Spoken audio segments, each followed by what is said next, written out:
Good morning, students. Welcome to science class. Today, our topic is to know about solar and lunar eclipse.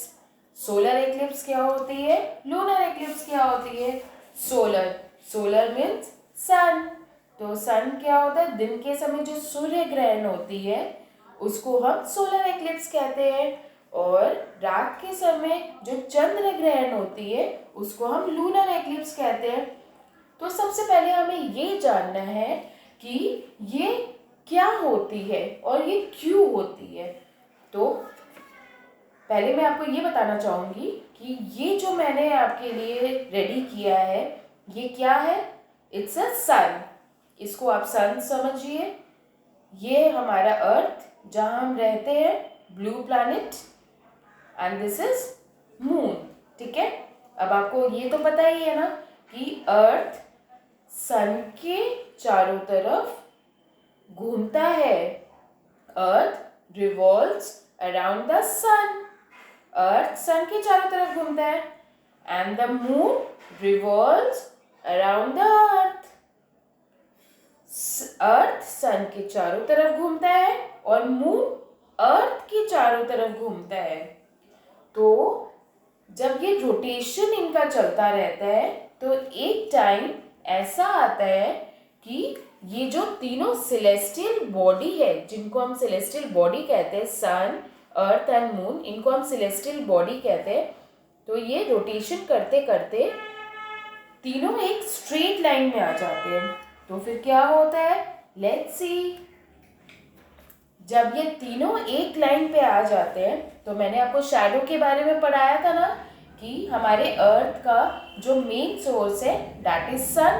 Sun is a main source of light on our earth. तो sun की direct रे अर्थ पे आती है, ये भी हमें पता है। लेकिन शैडो कैसे फॉर्म्ड होता है, जब सन की रे जो स्ट्रेट लाइन पे पड़ती है अर्थ पर, तो सन की रे और अर्थ के बीच में अगर कोई ऑब्जेक्ट आ जाता है तो उसकी शैडो अर्थ में फॉर्म होती है। क्यों होती है? क्योंकि सन की जो डायरेक्ट रे अर्थ पे आ रही है तो क्या हो रहा है, कोई ऑब्जेक्ट बीच में आ जा रहा है। तो देखो पीछे ये शैडो फॉर्म हो रही है ना। तो वैसे ही सोलर एक्लिप्स होती है। अर्थ सन की जो डायरेक्ट रे अर्थ पे पड़ रही है, पूरा रे अर्थ पे आ रहा है, लेकिन अगर कोई ऑब्जेक्ट बीच में आ जाए, मून जैसे अर्थ के चारों तरफ रोटेट करते वक्त एक टाइम ऐसा आता है कि सन, मून और अर्थ तीनों सेलेस्टियल बॉडी एक स्ट्रेट लाइन पे आ जाती है। तो सन की डायरेक्ट रे अर्थ पे नहीं पड़ के मून पे पड़ती है। तो मून पे पड़ने के चलते क्या होता है, अब सन की डायरेक्ट रे मून पे पड़ रही है तो मून का जो शैडो है वो अर्थ पे पड़ता है। तो इसी से हमें ये पता चलता है कि सोलर एक्लिप्स हो गया, बिकॉज मून का जो शैडो है वो अर्थ पे पड़ रहा है। तो इससे ही सोलर एक्लिप्स होता है।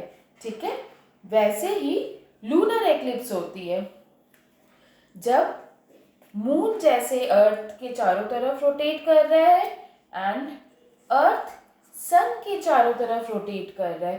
तो सोलर एक्लिप्स में जैसे मून अर्थ और सन के बीच में आ जाता है, वैसे ही लूनर एक्लिप्स में सन की डायरेक्ट हिट रात को मून पे पड़ती है, बिकॉज मून की तो अपनी कोई लाइट ही नहीं होती।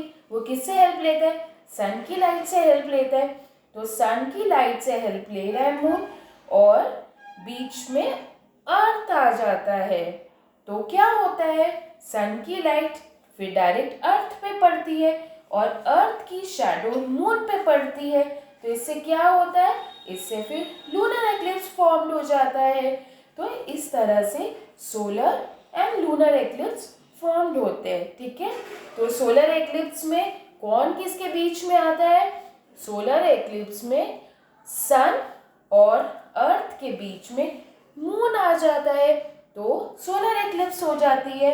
और लूनर एक्लिप्स में मून और अर्थ, सन एंड मून के बीच में अर्थ आ जाती है तो लूनर एक्लिप्स हो जाती है।